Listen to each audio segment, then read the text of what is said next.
जय हिंद साथियों, स्वागत है एक बार फिर से आप सभी का शिक्षा संकल्प के इस यूट्यूब प्लेटफॉर्म पर। कैसे हैं आप सभी दोस्त? आशा करते हैं कि आप लोग बहुत ही अच्छे होंगे। साथियों, आप सभी को पता है डेली रात को 8:30 बजे सामान्य हिंदी की स्पेशल क्लास होती है जो कि बीएड एंट्रेंस एग्जाम के लिए बेहद महत्वपूर्ण है। आप किसी भी स्टेट से हैं, उस स्टेट की यदि बीएड प्रवेश परीक्षा की तैयारी कर रहे हैं तो रात को 8:30 बजे इस क्लास को करना बिल्कुल मत भूलिएगा। दोस्तों, आज के इस स्पेशल क्लास में हम लोग कवर करने वाले हैं सामान्य हिंदी के उन प्रश्नों को जो पिछले वर्षों में पूछे जा चुके हैं बीएड प्रवेश परीक्षा में। ठीक है, एक बार सभी स्टूडेंट जुड़ जाएंगे क्लास में। आप सभी को पता है ये क्लास जो है 8:30 बजे लाइव रखी जाती थी, लेकिन कुछ कारणवश जो है लाइव सेशन नहीं हो पा रहा है, लेकिन कल से जो है पूरी कोशिश है, कल से जो है ये क्लास लाइव रखी जाएगी। ठीक है, आइए शुरुआत करते हैं बिना किसी देरी के। आप लोग पूरे धैर्य के साथ अंत तक बने रहिएगा। यहाँ पर पूरे 50 प्रश्नों को कंसाइज करने का प्रयास किया गया है। अंत में अपना नाम, स्कोर आप लोग ज़रूर बताइएगा कि आपने कितने क्वेश्चंस को बिल्कुल करेक्ट किया है, तभी तो पता चलेगा कि आप लोगों की तैयारी कैसी हो रही है। आइए शुरू करते हैं और पहला क्वेश्चन आपके स्क्रीन पर लग चुका है। जो देखा नहीं जा सके वाक्य का एक शब्द इनमें से कौन सा है? बताओ भाई, सभी लोग आंसर कर दो। दृश्य, अदृश्य, पारदर्शी, अपारदर्शी। सभी दोस्त आंसर देने का प्रयास करें। जो देखा नहीं जा सके वाक्य के लिए एक शब्द क्या हो जाएगा? दोस्तों, ऑप्शन नंबर आपका 20 क्वेश्चन का बिल्कुल राइट हो जाएगा। जो देखा नहीं जा सके इस वाक्य के लिए एक शब्द होगा अदृश्य। अगला सवाल देखें, सवाल नंबर दूसरा है, जिसकी लाठी उसकी भैंस। बताइए ये क्या है? मुहावरा है, कहावत है, लोकोक्ति है, इनमें से कोई नहीं। सभी बच्चे आंसर देने का प्रयास करेंगे। जिसकी लाठी उसकी भैंस, बताएं ये किसके अंतर्गत आता है? मोस्ट इंपॉर्टेंट सवाल है। चलिए भाई, थोड़ा स्पीड के साथ आप लोग आंसर देंगे तो मजा आएगा क्लास में। ठीक है भाई, चलिए। जिसकी लाठी उसकी भैंस, ये दोस्तों क्या है? एक प्रकार की आपकी लोकोक्ति है। ठीक है, ऑप्शन थर्ड करेक्ट है। अगला सवाल देखिए, पुस्तक बताइए क्या है? पुल्लिंग के अंतर्गत आता है, स्त्रीलिंग है, नपुंसक लिंग है, इनमें से कोई नहीं। सभी लोग आंसर करें क्वेश्चन नंबर थर्ड का। चलिए, सभी लोग प्रयास करें आंसर देने के लिए। चलिए भाई, दोस्तों पुस्तक जो शब्द है ये आपका स्त्रीलिंग के अंतर्गत आता है। ऑप्शन नंबर बी बिल्कुल करेक्ट हो जाएगा। आप लोग बताइएगा दही जो है किसके अंतर्गत आता है? ये आपका पुल्लिंग है या स्त्रीलिंग है? कमेंट बॉक्स में सभी लोग अपना आंसर छापेंगे। सवाल नंबर नेक्स्ट, उत्कर्ष शब्द का विलोम क्या है? बताओ भाई, सभी लोग आंसर कर दो। उत्कर्ष का विलोम शब्द क्या होता है? अपकर्ष, अनुत्कर्ष, आकर्ष, इनमें से कोई नहीं। चलिए प्रयास करिएगा। सभी स्टूडेंट आंसर करेंगे। और साथियों, ये 50 प्रश्न जो है पेपर में पूछे जा चुके हैं। यहाँ पर सिंगल क्वेश्चन ऐसा नहीं रखा गया है जो पेपर में नहीं पूछा गया है। साथियों, बात करें उत्कर्ष शब्द की तो उत्कर्ष का अर्थ क्या होता है? उत्कर्ष का दोस्तों अर्थ होता है, आप कह सकते हो उन्नति करना। क्या? उन्नति होता है। और अगर बात करें अपकर्ष की तो अपकर्ष का क्या अर्थ होता है दोस्तों? अवनति होता है। क्या भाई? अवनति होता है, या आप कह सकते हो हानि हो सकता है या गिरावट। ठीक है, ऑप्शन नंबर आपका ए बिल्कुल राइट हो जाएगा। ठीक है, उत्कर्ष का विलोम शब्द अपकर्ष होता है। अगला सवाल देखें। अच्छा, कुछ स्टूडेंट कमेंट कर रहे थे कि सर ये लाइव क्लास नहीं होती है तो मज़ा नहीं आता है। देखिए, हमें भी अच्छा नहीं लगता है क्योंकि आप सभी से बातें भी नहीं हो पाती हैं। प्रयास कल से जो है पूरी कोशिश रहेगी कि हमारी कल से जो है ये सेशन लाइव रखा जाए रात को 8:30 बजे। चलिए, सवाल नंबर 5 आप लोग आंसर करिए। माँ का तत्सम रूप क्या होगा? बताओ भाई, सभी लोग आंसर करिएगा। माँ का जो है तत्सम रूप क्या होगा? दोस्तों, माँ में जो यहाँ पर देखिएगा चंद्र बिंदु होता है। ठीक है भाई, आप लोग बताइएगा इसका जो है तत्सम रूप क्या हो जाएगा? माता, मातृ, अम्मा, मातृका। सभी स्टूडेंट प्रयास करेंगे आंसर देने के लिए। चलिएगा भाई। साथियों, माँ जो है आपका एक तद्भव शब्द है, इसका जो तत्सम रूप होगा वो हो जाएगा मातृ। ऑप्शन नंबर यहाँ पर बी चला जाएगा राइट। सवाल नंबर 6, आविर्भाव शब्द का विलोम क्या होगा? सभी लोग आंसर छापेंगे। चलिएगा, प्रयास करिएगा। चलिए,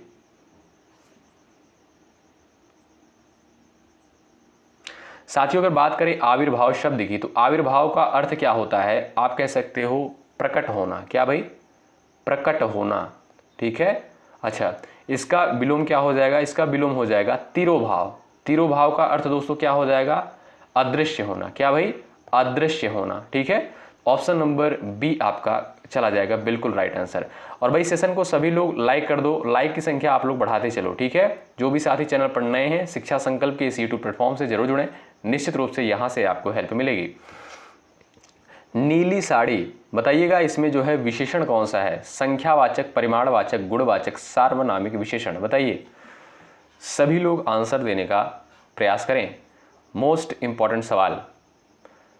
साथियों, हमने आपसे कहा था कि आप लोग प्रीवियस ईयर क्वेश्चंस को जरूर सॉल्व करें। ठीक है, क्योंकि यहाँ से कुछ क्वेश्चन उठा के डायरेक्ट पूछ लिए जाते हैं नए पेपर में।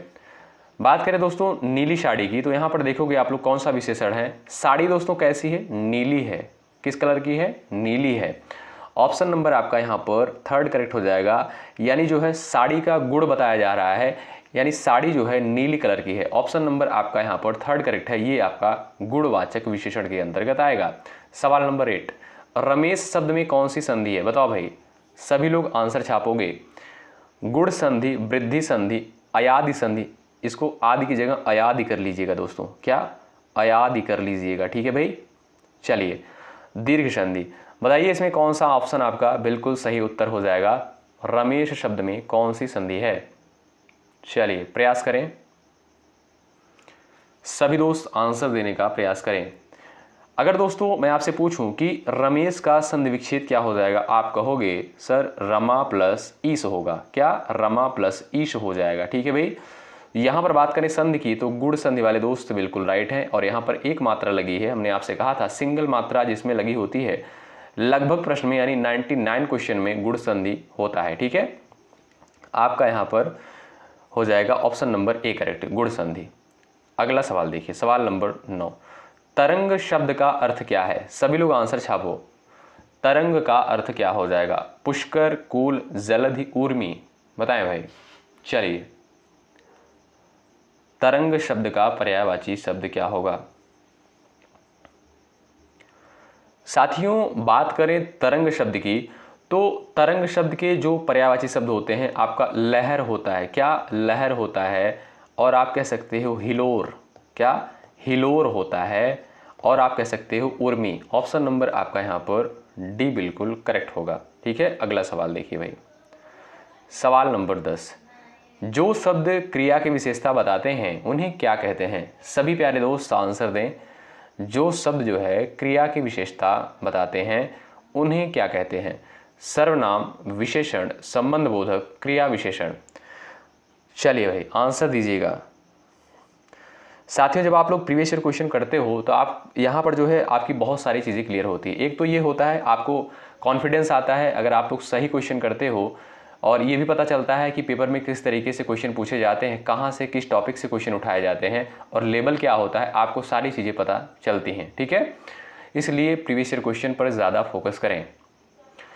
जो शब्द क्रिया की विशेषता बताते हैं उन्हें दोस्तों क्रिया विशेषण कहेंगे। सिंपल सा क्वेश्चन है, डी ऑप्शन करेक्ट है। अगला सवाल देखो भाई, वहाँ कौन खड़ा है, वाक्य में सर्वनाम का भेद है। बताइए, वहाँ कौन खड़ा है, कौन सा सर्वनाम है।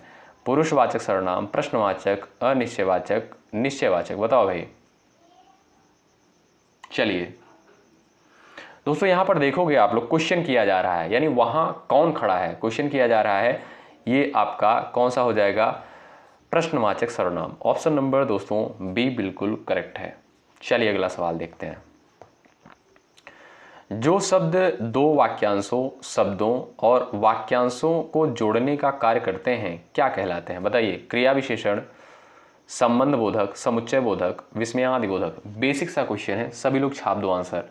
चलिए अंत में भाई अपना नाम स्कोर आप लोग ज़रूर बता दिया करिए। बहुत सारे स्टूडेंट हैं बताते ही नहीं है भाई, बताना चाहिए आप सभी को कि आपने कितने क्वेश्चंस को बिल्कुल राइट किया, हमें भी पता चले कि स्टूडेंट भाई कितने तेज़ हैं और पढ़ाई किस लेवल की चल रही है इनकी, ज़रूर बताया करिए आप लोग। ठीक है, चलिए, जो शब्द दो वाक्यांशों, शब्दों और वाक्यांशों को जोड़ने का कार्य करते हैं उन्हें क्या कहते हैं। उन्हें दोस्तों समुच्चय बोधक कहते हैं। ऑप्शन नंबर थर्ड करेक्ट है। अगला सवाल देख लो भाई, जो शब्दांश शब्द के पहले जुड़कर अर्थ में परिवर्तन ला देते हैं उन्हें क्या कहते हैं। बताओ भाई, बेसिक सा क्वेश्चन है। प्रत्यय, निपात, उपसर्ग और संधि। चलिए जवाब दीजिएगा सभी लोग। अच्छा, जब हम प्रैक्टिस करवा रहे थे तो बहुत सारे स्टूडेंट बोल रहे थे कि सर आप बहुत सिंपल क्वेश्चन करवाते हो। बताओ भाई, ऐसे ही क्वेश्चन का लेवल होता है और आप लोग कहते हो कि सर आप सिंपल क्वेश्चन करवाते हो। बताइए, ऐसे ही प्रश्न पेपर में पूछे जाते हैं। जो शब्दांश शब्द के पहले जुड़कर अर्थ में परिवर्तन ला देते हैं उन्हें दोस्तों उपसर्ग कहते हैं। ठीक है, ऑप्शन सी करेक्ट है। अगला सवाल देखो भाई, कमल के समान नयन, बताइए कौन सा समास है? अव्ययी भाव, तत्पुरुष, द्वंद्व, कर्मधारय। सभी दोस्त आंसर दे दो। चलिए, कमल के समान नयन में समास है। चलिए दोस्तों प्रयास करिएगा सभी प्यारे साथी।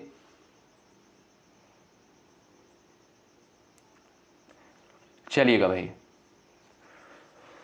दोस्तों, इसमें हो जाएगा आपका कर्मधारय समास। ठीक है, ऑप्शन नंबर डी बिल्कुल करेक्ट हो जाएगा, कमल के समान नयन। ठीक है, तो यहाँ पर आपका डी ऑप्शन करेक्ट है। जो भी साथी ऑप्शन नंबर डी पर गए हैं वो बिल्कुल राइट है। अगला सवाल देखो भाई, पर्यावरण शब्द में कौन सी संधि है? बताइए, परि प्लस आवरण, इसका जो है संधि विच्छेद होगा दोस्तों। ठीक है, बताओ भाई, पर्यावरण शब्द में कौन सी संधि है?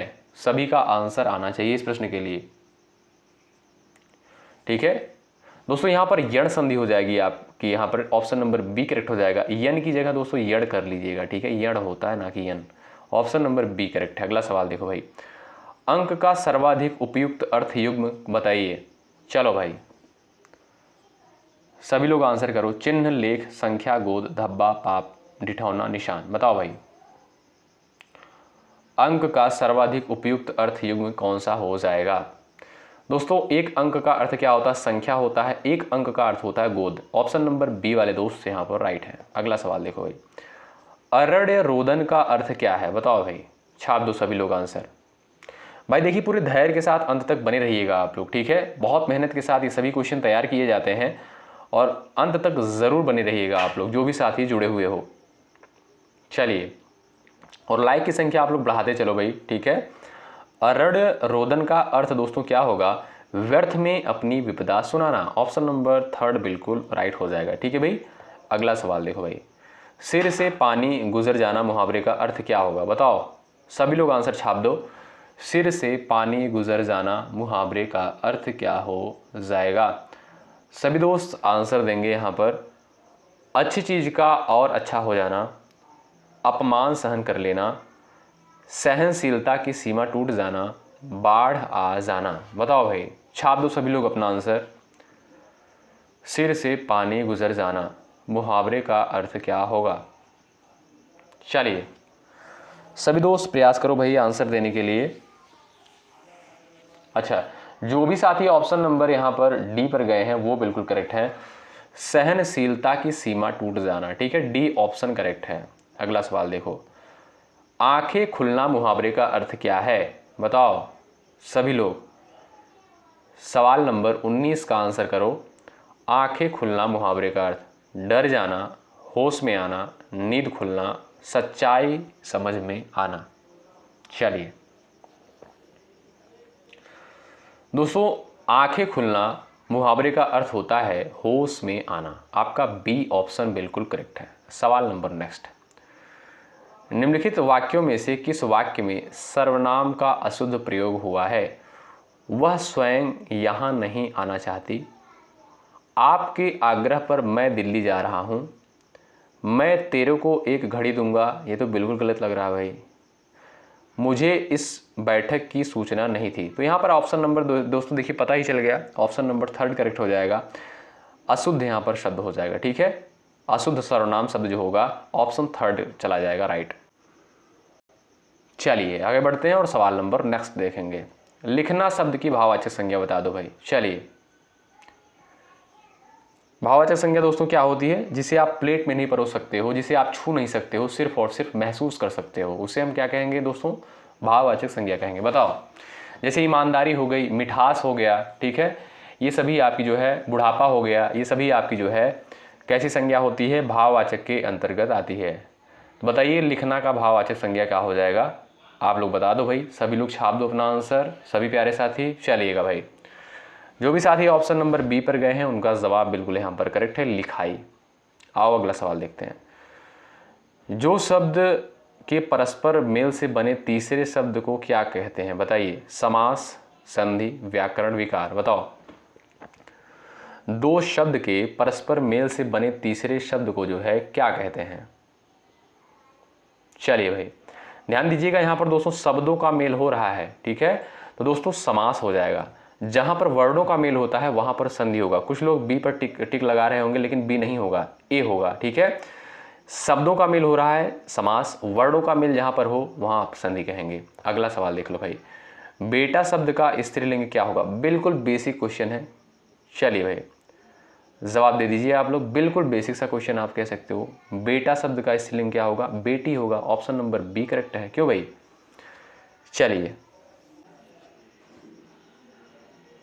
चलिए आगे बढ़ते हैं। सवाल नंबर नेक्स्ट, प्रिय विशेषण के साथ प्रयुक्त होने वाला संज्ञा नहीं है।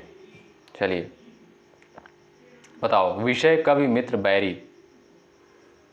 चलिए जवाब दे दो भाई सभी लोग। यहां पर देखोगे दोस्तों, आप क्या कहते हो? प्रिय विषय, ये हमारा प्रिय विषय है, ये हमारा जो है प्रिय कवि हैं, ये हमारे प्रिय मित्र हैं। बैरी का अर्थ दोस्तों क्या होता है? बैरी तो होगा नहीं, ठीक है। बैरी का अर्थ दोस्तों क्या होता है? आपको सभी को पता होगा, शत्रु होता है, दुश्मन होता है, या विरोधी आप कह सकते हो, ठीक है। तो आप ऐसा थोड़ी नहीं कहते हो ये हमारा प्रिय दुश्मन है, भाई दुश्मन थोड़ी ना प्रिय होता है। ऑप्शन नंबर आपका डी यहाँ पर करेक्ट हो जाएगा, ठीक है दोस्तों। अगला सवाल देखो भाई। चलिए, राकेश बहुत मेहनत करने वाला लड़का है, रेखांकित अंश के लिए एक शब्द क्या होगा? बताओ। बहुत मेहनत करने वाला, ये रेखांकित कर लो आप लोग, बताओ। चलिए, संघर्षरत, श्रमिक, श्रमवाद, परिश्रमी। सभी लोग आंसर कर दो। राकेश बहुत मेहनत करने वाला लड़का है, रेखांकित अंश के लिए एक शब्द आप लोग बता दो भाई। चलिए दोस्तों आंसर कर दीजिए। तो भाई क्या हो जाएगा?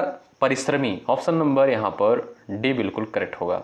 अगला सवाल देखो, जो अव्यय दो पदों, पदबंधों, उपवाक्यों को जोड़ने का कार्य करते हैं उन्हें क्या कहते हैं? क्रिया विशेषण, समुच्चय बोधक, संबंध बोधक, विस्मयादि बोधक। बताओ भाई। जो अव्यय दो पदों, पदबंधों या उपवाक्यों को जोड़ने का कार्य करते हैं उन्हें आप क्या कहते हो? समुच्चय बोधक कहते हो। ऑप्शन नंबर बी करेक्ट है। अगला सवाल देख लो भाई, चपल शब्द का उचित विलोम क्या है? बताओ भाई। चलिए, चपल का जो है उचित विलोम क्या हो जाएगा? साथियों अगर यहां पर बात करें चपल शब्द की, तो चपल का अर्थ दोस्तों क्या होता है? चपल का अर्थ होता है चंचल। क्या भाई? चंचल होता है, ठीक है। तो चंचल का विलोम क्या हो जाएगा? गंभीर जो हो। ऑप्शन नंबर बी करेक्ट है। अगला सवाल देख लो भाई, नौकरी के लिए लिखे जाने वाले पत्र को क्या कहते हैं? बताओ। प्रार्थना पत्र, आवेदन पत्र, निमंत्रण पत्र, सूचना पत्र। बताओ। नौकरी के लिए लिखे जाने वाले पत्र को क्या कहते हैं? सभी लोग अपना आंसर छापो भाई। चलिए, अच्छा आवेदन पत्र वाले दोस्त यहां पर बिल्कुल राइट हैं, बी ऑप्शन करेक्ट है। अगला सवाल देखिए, साक्षर शब्द का विलोम क्या हो जाएगा? चलिए जवाब दे दो भाई। साक्षर शब्द का विलोम शब्द क्या होगा? आप सभी लोग आंसर दे दो। चलिए,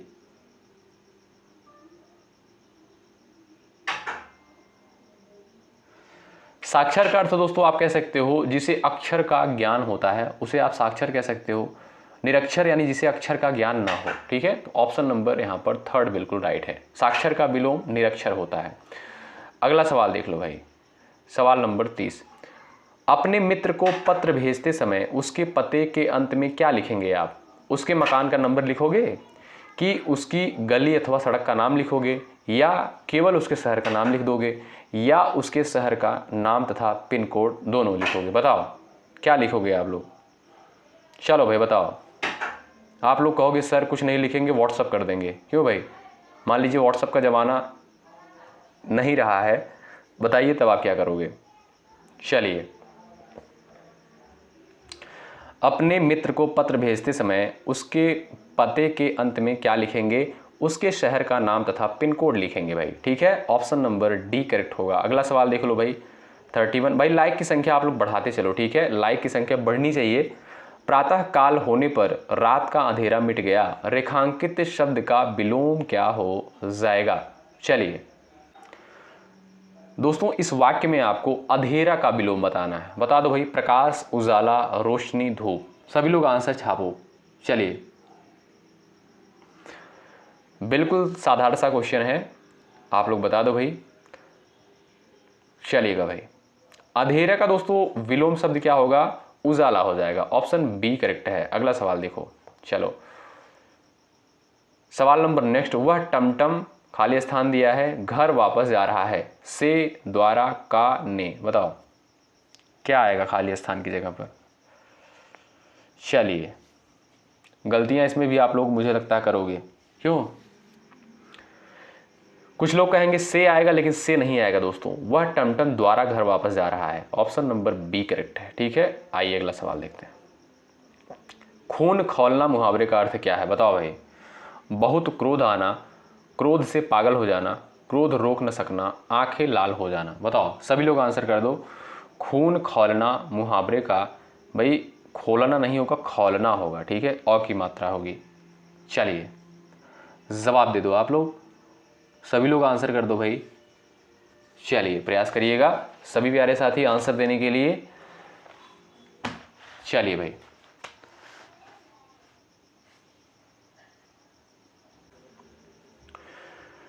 तो भाई जो भी साथी ऑप्शन नंबर ए पर गए हैं वो बिल्कुल करेक्ट हैं। बहुत क्रोध आना। अगला सवाल देखो। मदर टेरेसा का खाली स्थान दिया है, संसार भर में फैला हुआ है, क्या बताएं? समाचार, यश, प्रभाव, प्रेम। बता दो भाई, आंसर कर दो सभी दोस्त। यहां पर राइट आंसर क्या हो जाएगा? चलिए, मदर टेरेसा का जो है संसार भर में फैला हुआ है, क्या दोस्तों? यश कह सकते हो। ऑप्शन नंबर बी करेक्ट हो जाएगा। यश का अर्थ दोस्तों क्या हो जाएगा? प्रसिद्धि होता है, या आप कह सकते हो ख्याति। ठीक है, यानी जिसे आप लोग फेमस कहते हो। ऑप्शन नंबर बी करेक्ट है। अगला सवाल देखो भाई। भगवान बड़े दयालु हैं, खाली स्थान दिया है, सबकी सुनते हैं। बताइए, वे, आप, वह, इनमें से कोई नहीं। खाली स्थान के स्थान पर क्या आएगा? बताइए। भगवान बड़े दयालु हैं। चलिए बताइए, खाली स्थान के स्थान पर क्या आएगा? ऑप्शन नंबर दोस्तों आपका ए करेक्ट हो जाएगा। भगवान बड़े दयालु हैं, वे सबकी सुनते हैं। ए ऑप्शन करेक्ट है। अगला सवाल देखो भाई। चौपाई छंद के प्रत्येक चरण में कितनी मात्राएं होती हैं? सभी लोग छापो आंसर भाई। चलिए, अच्छा, कुछ स्टूडेंट होते हैं भाई बोर हो जाते हैं, कहते हैं सर बोर हो जाते हैं, लाइव सेशन में और मज़ा आता है। देखिए भाई, कल से शुरुआत करी जाएगी लाइव सेशन का। ठीक है, आज मैनेज करें आप लोग, आज इस क्लास को कवर करें। चलिए, चौपाई छंद में प्रत्येक चरण में कितनी मात्राएं होती हैं? आपका ऑप्शन नंबर थर्ड करेंगे, 16 मात्राएं। अगला सवाल देखो भाई। अवधि का संबंध किससे है? बताओ भाई, अवधि जो है दोस्तों किसके अंतर्गत आती है? बताओ। चलिए साथियों, अवधि जो है ये आपका पूर्वी हिंदी के अंतर्गत आती है। अच्छा, पूर्वी हिंदी के अंतर्गत कौन कौन सी बोलियां हैं? अवधि हो गया, बघेली हो गया, छत्तीसगढ़ी हो गया, ये सभी आपकी पूर्वी हिंदी के अंतर्गत आती हैं। अगला सवाल देखो भाई। तत्सम शब्द का चयन करिए। बताओ। धर्म, नाच, आंसू, कैंची। इसमें जो है तत्सम शब्द आपका कौन सा हो जाएगा? सभी प्यारे साथी आंसर देने का प्रयास करें। चलिए, तत्सम शब्द का चयन करिए। ऑप्शन नंबर दोस्तों ए करेक्ट है। धर्म जो है ये आपका तत्सम शब्द है। नाच, आंसू, कैंची, ये आपका दोस्तों कैसा है? ये आपका तद्भव के अंतर्गत आएगा। सवाल नंबर नेक्स्ट। चलिए, तद्भव शब्द का चयन करिए। चेंज नहीं होगा दोस्तों, चयन होगा। ठीक है भाई।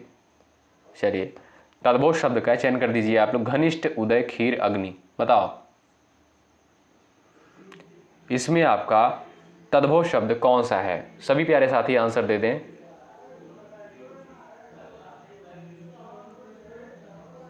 चलिए साथियों, यहां पर देखोगे खीर जो है आपका ये तद्भव शब्द है। इसका तत्सम जो होता है क्षीर होता है। क्या दोस्तों? क्षीर होगा। ठीक है भाई, सी ऑप्शन वाले दोस्तों राइट है। अगला सवाल।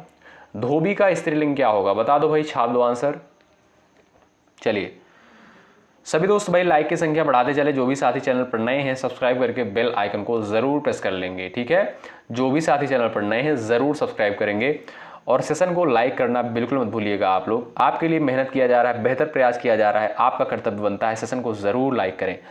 धोबी का स्त्रीलिंग दोस्तों क्या हो जाएगा, धोबिन हो गया। ठीक है, ऑप्शन नंबर ए करेक्ट है, धोबिन होता है, ये ऑप्शन राइट। अगला सवाल, निरर्थक शब्द में कौन सा उपसर्ग लगा है बताओ। चलिए, निरर्थक शब्द में कौन सा उपसर्ग लगा है। चलिए भाई सभी लोग प्रयास करो आंसर देने के लिए। ऑप्शन नंबर दोस्तों डी करेक्ट हो जाएगा, इनमें से कोई नहीं। फिर कौन सा उपसर्ग लगा है दोस्तों, निर, यहां पर हलंत होगा। अगर यहां पर इस शब्द में ध्यान दीजिएगा, अगर यहां पर हलंत होता तब ये आपका ऑप्शन नंबर सी करेक्ट होता, लेकिन हलंत नहीं लगा है इसलिए गलत है, इनमें से कोई नहीं होगा। अगला सवाल देखें, यद्यपि में कौन सी संधि है बताओ। यद्यपि में कौन सी संधि है, सभी लोग छाप दो आंसर अपना। चलिए भाई जवाब दीजिएगा। साथियों यहां पर देखिएगा, अगर मैं बात करूं यद्यपि शब्द का, तो इसका संधि विच्छेद क्या होगा, यदि प्लस अपि हो जाएगा। क्या, यदि प्लस अपि होगा।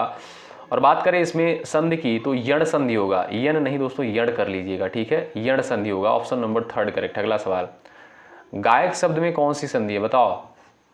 चलिए संधि विच्छेद भी करो और ये भी बताओ आप लोग कि इसमें संधि कौन सी होगी। अयादि संधि, दीर्घ स्वर संधि, गुण संधि, वृद्धि संधि, बताओ भाई।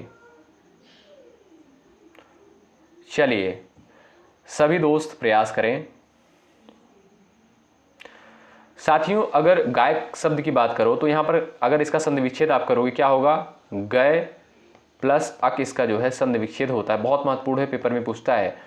और इसमें संधि कौन सी हो जाएगी दोस्तों, इसमें हो जाएगी आपकी अयादि संधि हो जाएगी। ठीक है, अयादि संधि होता है, आयादि नहीं होता दोस्तों, अयादि होता है। क्या, अयादि होता है। ठीक है, ऑप्शन नंबर ए बिल्कुल राइट है। अगला सवाल देखो भाई, हिंदी में कारकों की संख्या कितनी है बताओ। बिल्कुल सिंपल सा क्वेश्चन है, कितने कारक हैं बताओ भाई। चलिए सभी दोस्त आंसर देने का प्रयास करेंगे इस सवाल का, कारक की संख्या कितनी है हिंदी में। 4, 8, 3, 5। तो भाई 8 कारक होते हैं, ऑप्शन नंबर बी करेक्ट। हमने कई बार जो है प्रैक्टिस सेशन में बताया है। अगला सवाल देखो भाई, वाक्य को पढ़ने अथवा बोलते समय बहुत थोड़ा रुकने के लिए किस चिन्ह का प्रयोग किया जाता है। अल्प विराम, अर्ध विराम, पूर्ण विराम, इनमें से कोई नहीं, बताओ भाई। वाक्य को पढ़ने अथवा बोलते समय बहुत थोड़ा रुकने के लिए किस चिन्ह का प्रयोग किया जाता है। आप सभी प्यारे साथी आंसर दे दो। चलिए भाई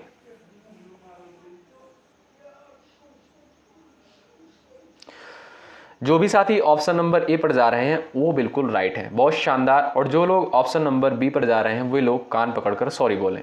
ठीक है, अगला सवाल देखो भाई, दो निकटवर्ती वर्णों के परस्पर मेल से जो विकार होता है उसे क्या कहेंगे। समास, संधि, शब्द शक्ति, वाक्य। चलिए छाप दो आंसर अपना आप लोग। दो निकटवर्ती वर्णों के परस्पर मेल को जो है जहां पर विकार उत्पन्न होता है संधि कहेंगे दोस्तों, ऑप्शन नंबर बी करेक्ट है। अगला सवाल देख लो भाई, हिंदी साहित्य के इतिहास में स्वर्ण युग की उपाधि से विभूषित किया गया है किस काल को। आदिकाल, भक्तिकाल, रीतिकाल, आधुनिक काल, बताओ भाई किस काल को जो है कह सकते हो आप लोग स्वर्ण युग कहा गया है। साथियों भक्ति काल को। ठीक है, ऑप्शन नंबर बी करेक्ट है, भक्ति काल को जो है स्वर्ण युग कहा गया है। गोधूली का अर्थ क्या होगा बताओ। गायों का निवास स्थान, गोपथ, संध्या और रात के बीच का समय, धूल में भरा हुआ। चलो प्रश्न पूछा गया पेपर में, ये सभी 50 प्रश्न दोस्तों पेपर में आए हैं। ऐसा सिंगल क्वेश्चन नहीं है जो पेपर में नहीं पूछा गया हो, सभी प्रश्न पूछे गए हैं।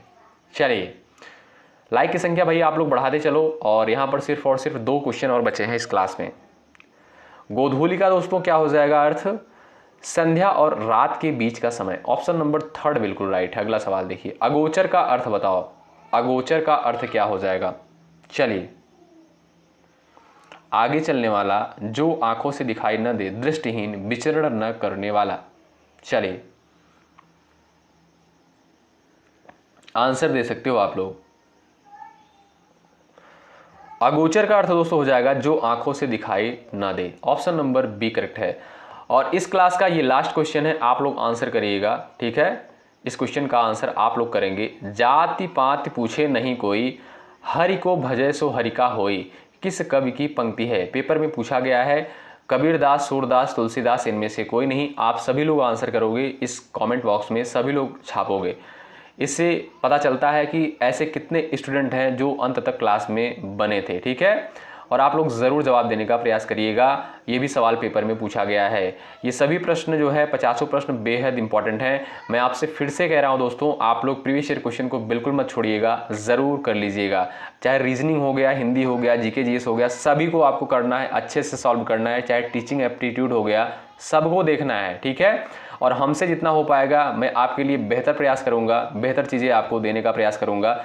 बस आप लोग मेहनत के साथ लगे रहो, पढ़ते रहो खूब मेहनत से, ठीक है भाई।